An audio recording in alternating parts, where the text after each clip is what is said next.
Anholster pone a disposición su expertise para dar vida a una plataforma que invita a generar un relato basado en datos del Chile de las últimas 3 décadas. Bienvenidos al podcast de Chile en 30 años, desde el retorno a la democracia al estallido social en datos, con la conducción de Connie Stivicic. ¿Cómo están ustedes? Muy bienvenidos y gracias por acompañarnos en este podcast Chile en 30 años del retorno a la democracia, al estallido social en datos. Esta plataforma creada por Anholster y que tiene por objeto exponer información y datos nacionales que permitan ir generando un relato justamente basado en la información del Chile de las últimas 3 décadas. Hoy día vamos a dedicarnos a un tema con una mujer a la que admiro profundamente y sigo además también, una especie de gurú para uno que es fanático del cine, las series y todo eso.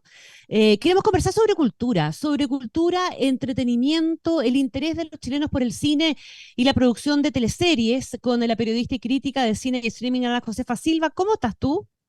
Muchas gracias, Connie, por esa presentación. Me emocioné, porque una es periodista ya, ¿entendí? No es estrella, como le tuve que decir el otro día a un entrevistado. Cuando dijo, "Oye, perdón, no te preocupes, yo soy periodista, no soy estrella". Gracias, Connie, porque, bueno, yo soy primero periodista, como me decía, y sí, me he dedicado a esto apasionadamente, me Sí, pues. encanta, he seguido estudiando, y estamos en un momento especial, ¿no? Sí, Estamos, súper especial. Además, imagínate con lo estudiosa que tú eres y cómo has venido siguiendo el desarrollo del cine, no solo en local, ¿verdad? Pero también en local. Y de lo que ha pasado con la pantalla chica, con la televisión también, ¿quién mejor que tú para revisar lo que ha pasado en 30 años? Hemos tenido cambios bien grandes, Ana Josefa, sí, desde la lógica, si te tinca, partamos por el cine, ¿ah? ok. Porque el cine en Chile, la producción de cine en Chile hace 30 años era pequeña, tuvo hitos importantes, tenía temáticas además también a lo mejor un poquitito obvias para el contexto, para el momento. Veníamos con mucho cine dedicado a los temas de la dictadura, de los derechos humanos, de historias personales, y de a poquitito fuimos desarrollando una cuestión distinta que incluso nos permitió en algún momento agarrar una estatuilla y decir que Chile se podía ganar un Oscar, ¿verdad? No sé, estoy pensando en particularmente en la historia del oso y en la mujer fantástica con una temática bien distinta de la que habíamos estado tan acostumbrados, ¿o no? Sí, ¿Cómo bajamos esa mirada de los 30 años, particularmente del mundo del cine? mira, a pesar de que estamos pensando en 30 años, esto que tú mencionas de que llegamos a Hollywood es muy importante. Por ejemplo, yo te digo, lo que ha hecho Fábula Producciones es fundamental porque ellos entendieron, no hablo de Pablo Larraín, sino que de Fábula, ¿no? Ujú. Ellos entendieron como productores que había que estar ahí. Entonces, ellos tienen, bueno, pertenecen a la academia, para partir hablando, como varios chilenos, ojo, porque son invitados a participar en la Academia de Ciencias y de Arte Cinematográfica de Hollywood, o sea, el Oscar, ¿ya? Hay varios chilenos. Pero ¿qué es lo que hace Fábula? Se instala con oficina en Hollywood, tiene oficinas en Londres también, es decir, entiende que desde allí se pueden hacer muchas cosas, porque ellos están detrás de muchas de las producciones que uno no ve su firma porque no está dirigiendo Pablo Larraín, que es el Ujú. director, ¿no? Eso es un tema, ese es un punto, ¿ya? Entonces, eso hace también visible al cine chileno, La porque comprensión de la industria, en el fondo, que hace la Fábula, de la industria, industria porque global.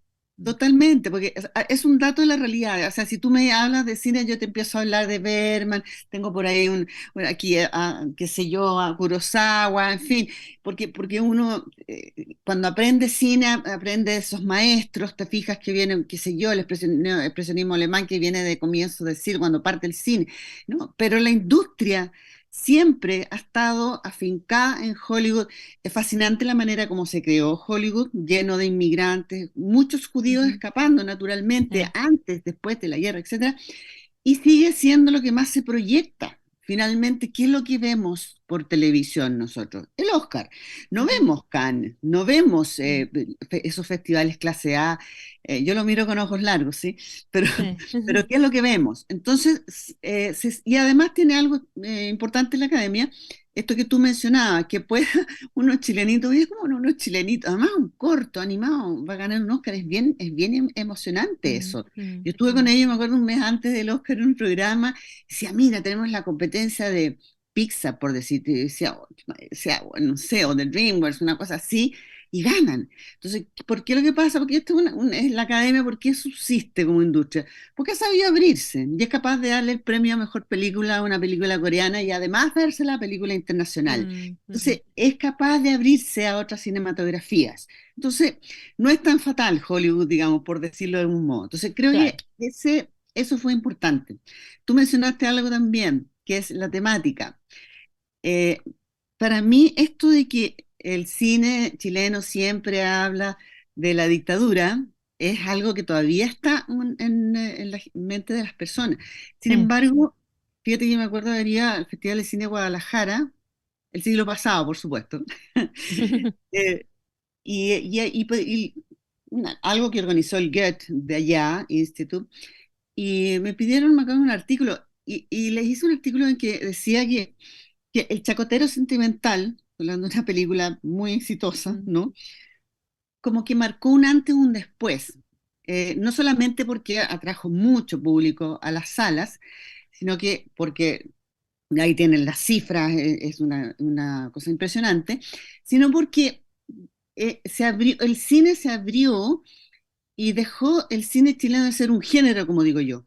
Y se abrió en otro mm, género, la comedia era esta, ¿no es cierto? Mezclada con tragedia, porque hay un cuento muy terrible en estas tres, ¿no? Luego se hizo este cine de artes marciales, donde participaba Marcos Aror, que está en el último John Wick, ¿no? Entonces, al abrirse como a distintos géneros, el cine chileno dejó de ser un género. Pero un momento volvió a pasar, porque las cosas son cíclicas. mm.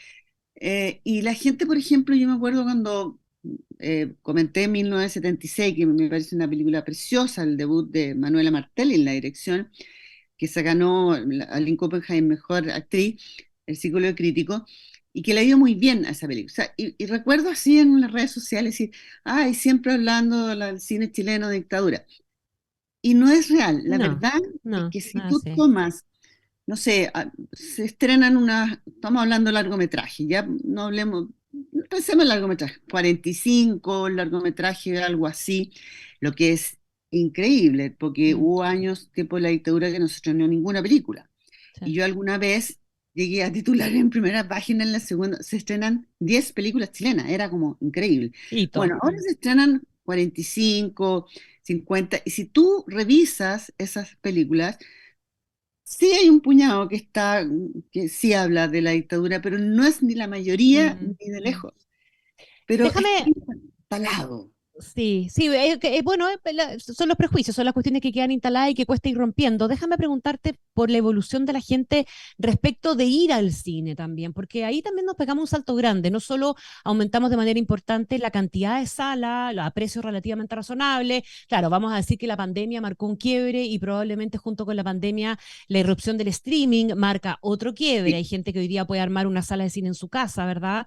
Aunque sea sí, con la pantalla del computador, da lo mismo, pero cree sí. que puede estar, o sea, puede estar viendo y accediendo al cine, además poniendo pausa, etcétera, etcétera. Pero, ¿cómo ves tú esa evolución que está súper graficada en cifras del sitio de Anholzer también? Sí, es que el tema de la irrupción del streaming fue una cosa muy feroz.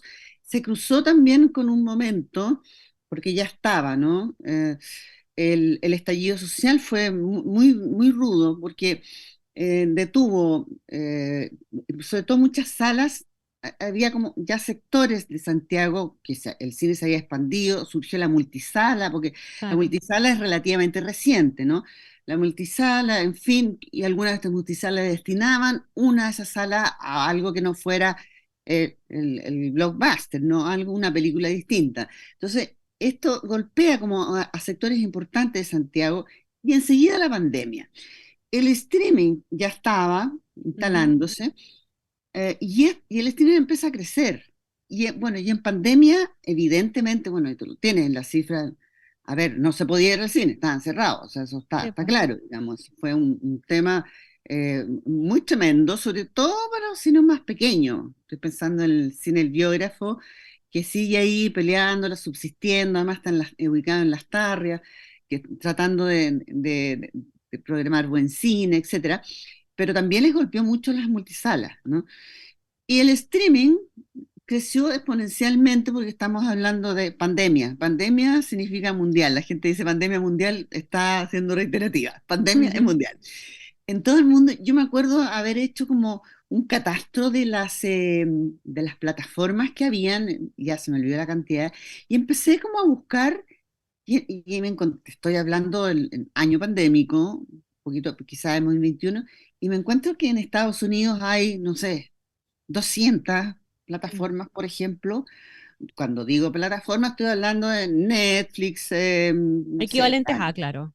claro, o sea, no son canales de TV cable, no, plataformas. Mm. Entonces, tú dices, claro, y aquí la tendencia, si tú lo ves, fue efectivamente creciendo. La cantidad de oferta de plataformas también fue creciendo. Y eso sí que terminó cuando ya se pueden abrir las salas de cine, sí que ha impactado al Mm. cine, Mm. evidentemente que lo ha impactado. Ana Eh, Josefa, así como vemos que ha cambiado el cine en temática, en comprensión de la industria, ¿verdad? En ser mucho más proactivos, probablemente en ser parte de una industria sin revelarse en el fondo a este tipo de formato. ¿Cuánto dirías tú que ha cambiado el espectador también? En términos de conocimiento, de gusto, de exigencia, de ganas, cuán incorporado hoy día tiene como parte de su entretenimiento, guión, cultura, el cine. Más de lo que uno crea, porque me doy cuenta yo, porque como tú bien dices, yo, mi difusión en redes, etcétera, o donde trabajo, cine, qué sé yo, series, etcétera, y el público que se contacta conmigo no tiene edad. A mí me llama la atención Mm. gente muy joven, o que si yo veo a mi hijo menor, que a mí me sorprende, y ¿cómo sabe todas estas cosas?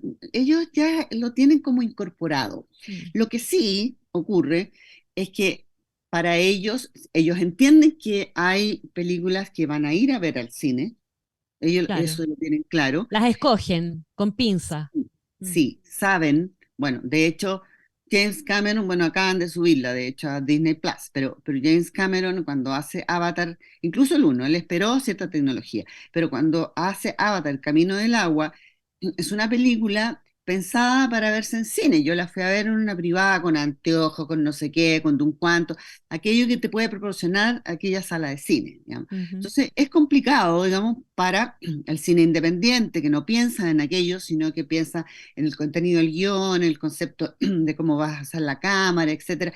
Es otro tipo de cine. Pero a pesar de eso, para que tú veas, esa película naturalmente era su destino estar en el streaming, porque es Disney, y entró entonces a Disney Plus. ¿Te fijas? Ujú. Ayer, ayer creo que llegó a Disney Plus la película. Una película que está pensada para el cine. ¿Te das cuenta? Claro. Bueno, Martin Scorsese dice que esto se acabó el cine. Hay realizadores como muy pesimistas en ese sentido, Mm. Mm. a partir del tema del streaming, efectivamente. Y que se revelaron mucho tiempo con la idea de ser parte del streaming finalmente. Sí, Porque eso también pasó. Se negaban a que sus películas funcionaran en las plataformas. pero tuvieron que aceptarlo, Mm. porque eh, efectivamente yo creo que no hay como la experiencia de ir al cine, porque el cine es una experiencia. ¿En qué sentido? Lo que dicen en el teatro, aquello que llaman convivio, ¿ya? Que tú convives con un agregado social, porque no es un grupo. Tú llegas y te sientas junto con, como en el estadio, ¿no? Tú no necesariamente conoces a la gente que está ahí, más bien no conoces a nadie, y de pronto comparte con esas personas, compartes emociones, te ríes junto o te quedas silencioso. Claro. Eso es bien impactante. Entonces, esta experiencia que solo te da el cine, además neurológicamente está probado, esta cosa de que esté oscura y que tú estés como aquí, ¿no? Encerrado, no es lo mismo que tengas una súper teletota, te fijas, que es lo que uno suele tener, ¿no? Y cerrar las cosas, no es lo mismo, no es la misma cosa. Pero eh, hay otras, en cambio, hay una cantidad de películas, y bueno, para qué decir las series, ¿no es cierto?, que se pueden ver. A mí me pasó en una multisala, que fui a ver una película, una función privada para la prensa, una película muy encantadora, muy simpática, y me encontré con una de las personas que trabaja en ese multicine. Nos saludamos y me dijo, me dice, esta película, la que yo acababa de ver y que se estrenaba ahí, en ese complejo, la gente la quiere ver en Netflix, me dice. O sea, Mm, ellos saben que claro. hay cierto ¿Cuáles son los tipo de... formatos que funcionan? Exactamente. Déjame aprovechar contigo, Ana Josefa Silva, los minutos para mirar el tema de las teleseries, porque eso también ha sido Sí. parte de nuestra cultura del entretenimiento. Desde el año, no sé, 90 en adelante tuvimos un boom muy significativo de Y antes, teleseries. ¿ah? Sí, y antes también, de cómo olvidar La Madrastra y esas Es teleseries que que son tan eso que tú míticas. mencionas, la Mm, madrastra, te quiero decir que marcó un antes y un después, porque es cierto sí. que en 90 explota, explosión y qué sé yo. Pero lo que pasa es que la madrastra, ¿por qué es tan importante? Yo como trabajé el siglo pasado, como digo yo, la madrastra se estrenó en el año 81 gracias a Ricardo Miranda, que era un ejecutivo Mm, de Canal 13, y que tuvo la audacia de decir, vamos a instalar la telenovela a tal horario en la tarde antes del noticiario. ¿Por qué? Porque no existían existían las telenovelas. Y la madrastra la sí, escribió po. Arturo Moya Grau, que es el gran creador de telenovelas, que tanto que se lo llevó a México a hacer telenovela, ya se fue, Mm, ¿no? Y él toma esta decisión que era audaz de cambio de programación, porque había telenovelas a las 3 de la tarde, después de almuerzo. ¿Por qué? Porque se pensaba que la telenovela era para consumir a la doña de casa, mientras mm, lavaba los platos, qué sé yo, ya. Y de repente dice, no, vamos a incorporar otro público. Y para eso hacen la madrastra. ¿Y qué es lo que tiene la madrastra de distinto? Había telenovela chilena, insisto, pero esta mm, tiene puros actores chilenos. Claudia Girolamo emerge ahí, ya claro. se conocía ahí, ¿no? Gloria Muchmeyer, o sea, tiene ya el Unger, es decir, una cantidad de actores y actrices extraordinarios. Y además tenía énfasis, ocurría acá, había muchos lugares reconocibles. ¿Por qué? Porque la telenovela brasilera había sido como muy aceptada porque tenía muchos exteriores, algo que no pasaba acá porque es más barato grabar interior, y tenía muchos acá exteriores y exteriores que eran solo nuestros y realmente el país se paralizó.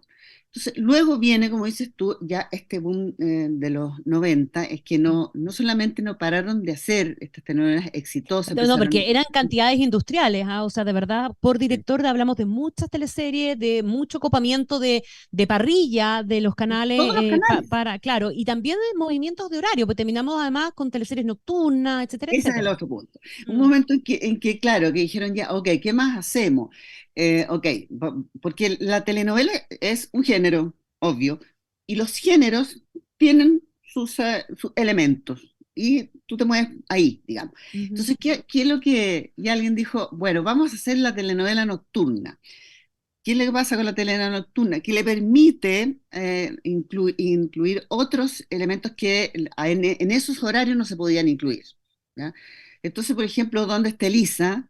Marcó un pic un poco menos que se paralizó Santiago o Chile para el final de Dónde está Elisa. Y claro, ahí había elementos de thriller, algunas otras, aquellas que llamamos telenovelas nocturnas, se incluyó sexo, algo que no se podía antes de las Claro. 10 de la noche ni se puede, digamos, eso está regulado por el Consejo Nacional de Televisión. Entonces fue otra manera como de hacer producciones diferentes dentro de esta línea que está siendo tremendamente exitosa. Entonces eso sí, es curioso, ¿ah? Porque sigue siendo bastante sólido.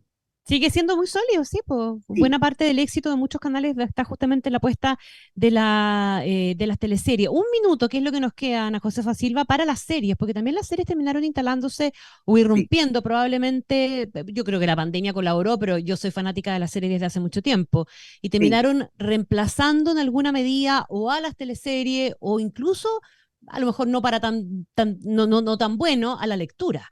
¿Ah? Pero se instalaron como un fenómeno las series. Se instalaron absolutamente y es porque hay muy buenas producciones. Por ejemplo, claro, uno habla siempre de Netflix, que es lo primero que vio, pero Mm, HBO era un canal de cable que siempre tuvo series. De hecho, la mm. mayoría de las series Sí, po. canónicas, que llamamos canónicas, fueron producidas ahí. Estoy pensando en Los Sopranos, qué sé yo. Son esos que son ya analizadas por siempre, ¿no? Entonces, pero esa HBO tuvo que armarse una plataforma que es HBO Max, porque Mm, entendió, si bien ellos suelen hacer eso, estrenan un capítulo y luego los une a HBO Max y después siguen estrenando, en fin, su último fenómeno es Succession, te fijas, la gente esperaba que llegara el capítulo, actualmente ya está Claro. toda la serie completa, sus temporadas instaladas ahí. Entonces, eso es otra forma del audiovisual que es muy interesante, ojo, donde dominan los guionistas, el showrunner que se llama. Sepa, Aquí el director pierde poder, mm, por decirlo así. mm. El showrunner y el equipo guionista, el que manda los guionistas, eso está en la serie. Oye, yo les voy a recomendar un streaming que probablemente tú lo debes conocer, pero a propósito de que no es solo Hollywood, sino que también hay muy buen cine en otros lugares del mundo, Filmin. Filmin, que es una plataforma española que Sí, tiene todos esos festivales que no son los Oscar, están ahí con películas, con series, con documentales, y tiene un catálogo súper claro también, es muy fácil Filmin buscar. es lejos Es el mejor extraordinaria. streaming que yo he visto, ¿No es jamás. cierto? Yo Lejos, también. Sí. lejos. Es lo que yo más veo, lejos. Tanto cine como series. Ojo, hay Sí, series sí. que son Extraordinariamente insuperables buena. y tienen mucha serie europea que, no, que Mucha. a veces llegan acá por Sí, alguna y otra tiene razón. series australianas, tiene series Ese, canadienses, muy tiene películas buenas, también, series israelíes. muy eh, buenas. sí, no, es realmente muy bueno. Así que Sí, anótenlo quienes eventualmente no lo tengan en su registro. Quiero darte las gracias, Ana Josefa Silva, por conversar con nosotros. Un me abrazo muy, encanta. muy grande. Que Gracias, estés Connie, que muy estés muy bien. bien. La Gracias. invitación es a seguir conectados y visitar el sitio www.decidechile.cl/los30. Anholster pone a disposición su expertise para dar vida a una plataforma que invita a generar un relato basado en datos del Chile de las últimas 3 décadas. Bienvenidos al podcast de Chile en 30 años, desde el retorno a la democracia al estallido social en datos, con la conducción de Connie Stivicic.